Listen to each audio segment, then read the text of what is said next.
بسم اللہ الرحمن الرحیم۔ السلام علیکم ورحمۃ اللہ وبرکاتہ۔ دوستو، میں آج کی اس ویڈیو میں بتانے جا رہا ہوں سلطان محمد الارسلان، جو کہ بہادر شیر کی طرح تھے۔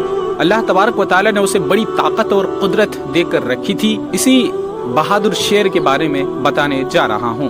دوستو، ویڈیو کو شروع کرنے سے پہلے آپ سے ایک چھوٹی سی درخواست ہے کہ ویڈیو کو لائک شیئر ضرور کر دیں، اور اگر ابھی تک ہمارے اس چینل کو سبسکرائب نہیں کیے ہیں تو چینل کو پہلے سبسکرائب ضرور کر لیں۔ جزاکم اللہ خیرہ۔ دوستو، چلے ویڈیو کو شروع کرتے ہیں۔ الارسلان نے اپنے چچا تغر بیگ کی وفات کے بعد تمام اقتدار اپنے ہاتھ میں لے لی۔ اگرچہ اقتدار کی خاطر ملک میں کچھ جھگڑے ہوئے، لیکن الارسلان نے ان تنازعات پر بر وقت قابو پا کر حالات کو اپنی گرفت میں لے لیا۔ الارسلان اپنے مرحوم چچا تغر بیگ کی طرح ایک نہایت مدبر، تجربہ کار لیڈر اور جرأت مند شخصیت کا مالک قائد تھا۔ اس نے ملک کی سرحدوں کو وسیع کرنے کے لیے ایک نہایت ہی دانش مندانہ پالیسی اختیار کی، جو علاقے سلجوقی سلطنت کے زیر نگرانی تھے۔ پہلے ان کے استحکام کو یقینی بنایا اور اس کے بعد بیرونی دنیا کی طرف پیش قدمی کی۔ سلطان الارسلان ہمیشہ جہاد فی سبیل اللہ اور اپنی پڑوسی مسیحی سلطنتوں میں سے اسلام کی اشاعت کے لیے بے قرار رہتا تھا۔ اس کی ہمیشہ سے یہ کوشش رہی کہ ارمن اور روم کے علاقے اسلامی قلم رو میں شامل ہو جائے۔ دراصل وہ ایک مخلص مجاہد تھا اور اسلامی جہاد کی روح ہی وہ واحد عامل تھا جس کے بدولت الارسلان کو شاندار کامیابی نصیب ہوئی اور اس کی جہادی سرگرمیوں نے دینی رنگ اختیار کر لیا۔ سلجوقی سلطنت کا یہ عظیم قائد ایک مخلص جہادی شخصیت اور مسیحی علاقوں میں اسلام کی اشاعت و ترویج کے لیے بے حد حریص انسان کی شکل میں نمودار ہوا اور دولت بیزنطینیہ کے بہت سارے علاقوں پر اسلام کا علم لہرا دیا۔ الارسلان اپنی مملکت کی سرحدوں کو وسیع کرنے سے پہلے 7 سال کے عرصے تک اپنی مملکت کے دور دراز علاقوں کے حالات کا جائزہ لیتا رہا۔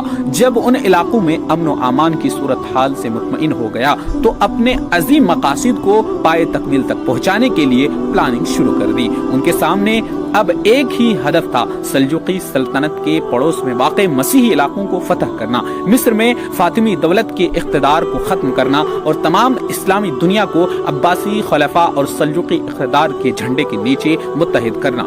الارسلان نے اپنے منصوبے کو عملی جامہ پہنانے کے لیے ایک بہت بڑا لشکر تیار کیا اور اس لشکر کی قیادت کرتا ہوا ارمن اور جوزیا کی طرف روانہ ہوا۔ یہ علاقے بہت جلد ان کے ہاتھوں فتح ہوئے۔ الارسلان آگے بڑھا اور شام کے شمالی علاقے پر یورش کی حلب میں مرادسی حاکم تھے۔ اس سلطنت کی بنیاد 414 ہجری مطابق 1023 عیسوی میں صالح بن مرداس نے رکھی تھی۔ یہ ایک شیعہ سلطنت تھی۔ الارسلان نے مرادسی سلطنت کا محاصرہ کر لیا اور اس سلطنت کے فرمانروا محمود بن صالح بن مرداس کو مجبور کیا کہ وہ مصر کے فاطمی خلیفہ کے بجائے عباسی خلیفہ کی حکومت کو تسلیم کرے اور لوگوں کو اس حکومت کو احکام کا پابند بنائیں۔ اس کے بعد الارسلان نے ایک ترکی قائد اتنسز بن اوق خوارزمی کو جنوبی شام پر حملہ کرنے کے لیے بھیجا۔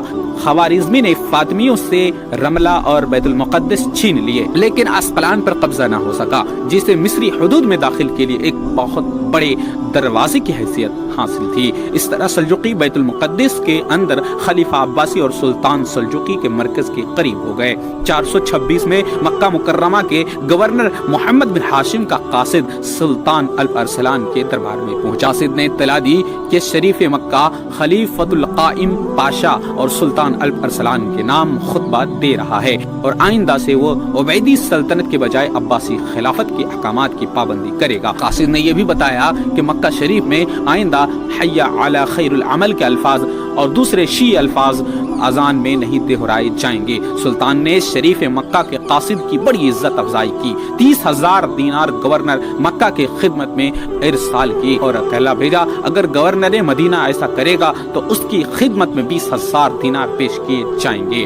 الارسلان کے ان فتوحات نے رومی شہنشاہ ڈومانوس جیش کو آتش زیر کر دیا اور اس نے پختہ ارادہ کر لیا کہ وہ ہر قیمت پر اپنی شہنشاہیت کا دفاع کرے گا۔ اس مقصد کی خاطر اس نے اپنی پوری فوج سلجوقیوں کے خلاف جنگ میں جھونک دی۔ رومی اور سلجوقی فوجوں میں کئی خوریز लड़ाइयाँ हुई। मलाजकुर्द का मुआरका उन सब में ज्यादा अहम है, जो 463 हिजरी मुताबिक 1070 जो अगस्त के महीने में हुआ। और इब्ने कसीर लिखते हैं, इस मायरके में रोम का बादशाह डूमोनोस पहाड़ की मानंद लश्करों को लेकर रवाना हुआ। उन लश्करों में रोम, रूस, बर्तानिया और कई दूसरे मुल्कों के सिपाही शरीक थे।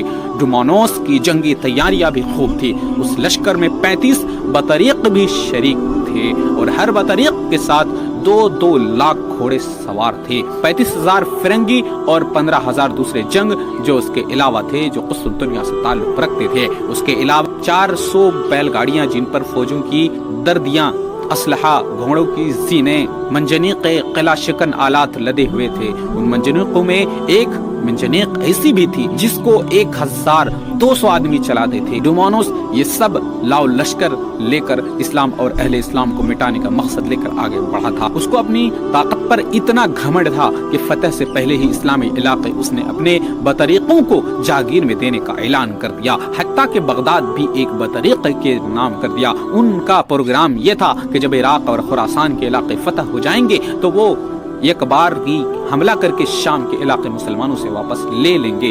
वो ये सोच रहे थे और तकदीर हंस रही थी और कह रही थी, लअम्रुका इन्नहुम लफी सुकरतिहिम यअमहून। सुल्तान अल्प अरसलान और रूमी फौजों का आमना सामना अल-ज़ुहूह के मकाम पर बुध के रोज हुआ।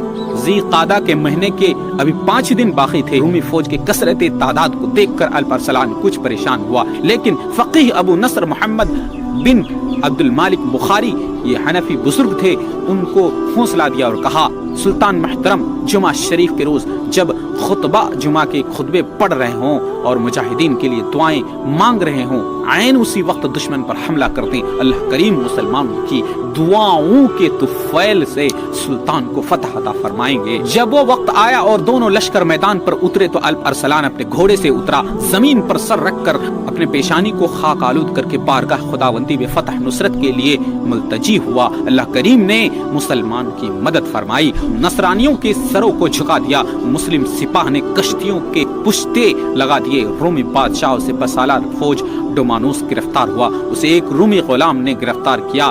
जब शाह रोम को सुल्तान अल्प अरसलान के हुजूर पेश किया तो सुल्तान ने अपने हाथ से उसे 3 कोड़े मारे और पूछा, अगर मैं गिरफ्तार होकर तेरे सामने पेश होता तो तू मेरे साथ कैसा सलूक करता? डूमोनोस ने कहा, मैं तुमसे इंतहाई बुरा सलूक करता। अल्प अरसलान ने कहा, मेरे बारे में तेरा क्या गुमान है? डूमोनोस बोला, तू या तुम मुझे कत्ल कर देगा या अपने मुल्क में मेरी तशहीर करेगा या माफ कर देगा या फिदिया लेकर रिहा करेगा। अल्प अरसलान ने कहा, मेरा इरादा ये है कि तुझको माफ कर दूं और फिदिया लेकर छोड़ दूं। लिहाजा सुल्तान ने उससे 15 लाख अशरफिया लेकर उसे आजाद कर दिया। जब डूमोनोस रवाना होने लगा तो सुल्तान ने उसे पीने के लिए मशरूब दिया। वो सुल्तान के इस नेक सुलूक से बहुत मुतासिर हुआ, जमीन बोस हुआ, ताजीम बजा लाया। सुल्तान ने अजराह इनायत 10,000 दीनार फिदिया से छोड़ दिए ताकि वो उनसे ज़्यादा राह खरीद सके। खुद उसकी पेशवाई के लिए दूर तक चला।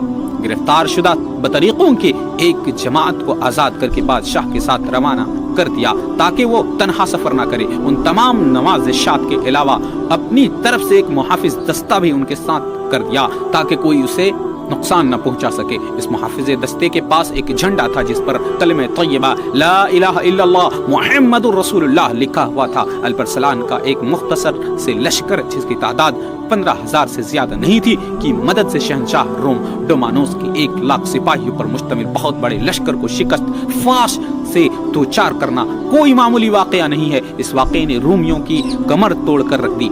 एशियाई कोचक अक्सर इलाकों में रूमी शहंशाहिया की चौली हिल गई। यही वो इलाके थे जो रूमी शहंशाहियत के सुतून और बुनियादी ख्याल किए जाते थे। सुल्जूकियों की इस शानदार फतह ने बैजंतीनी हुकूमत को उन इलाकों में बितदरीज कमजोर करना शुरू किया, हत्ता कि एक वक्त वो भी आया कि उस कदीम तरीन सल्तनत का उस्मानियों के हाथों खात्मा हो गया। अल्प अरसलान एक मुत्तकी और परहेजगार इंसान था।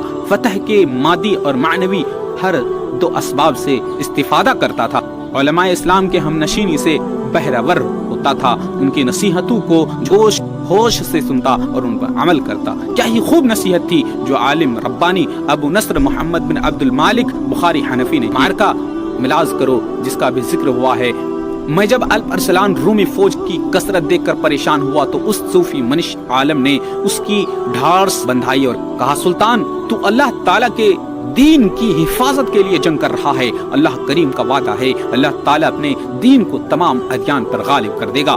आगे बढ़िए, अल्लाह ताला ने फतह हो कामरानी आपके मुकद्दर में लिख दी है। बरोज़े जुमा जब खुतबा इस्लाम मिंबरों पर आपके नाम का खुतबा पढ़ रहे हों और मुजाहिदीन के लिए दुआ कर रहे हों तो ऐन उस वक्त जंग का आगाज फरमाइए। अल्लाह करीम मुसलमानों की दुआओं का लाज रखेगा और आप फतह याब होंगे। जब वो घड़ी आई तो सुल्तान ने जुमा की नमाज पढ़ाई, उस पर रिक्कत तारी हो गई। दहाड़े मारकर फौज की भी हिचकी बंद गई। पूरे लश्कर ने रब के हुजूर गिड़गिड़ा कर दुआ की।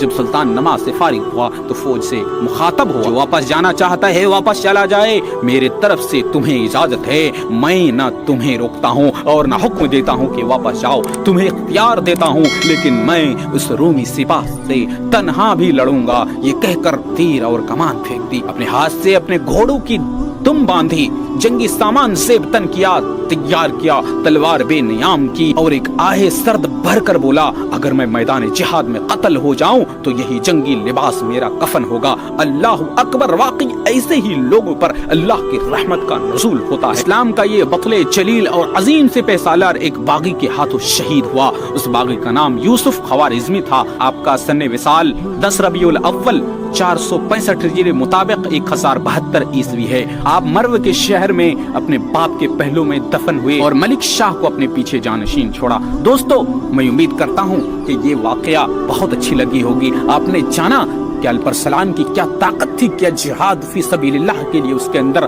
ख्वाहिश और जज्बात थे, और वो कैसे जाम शहादत पी गई अल्लाह के रास्ते में लड़ते लड़ते, जिहाद करते करते। तो इस वीडियो को ज्यादा से ज्यादा लोगों तक शेयर करें ताकि दूसरे लोगों को इसके बारे में ज्यादा से ज्यादा इल्म हो।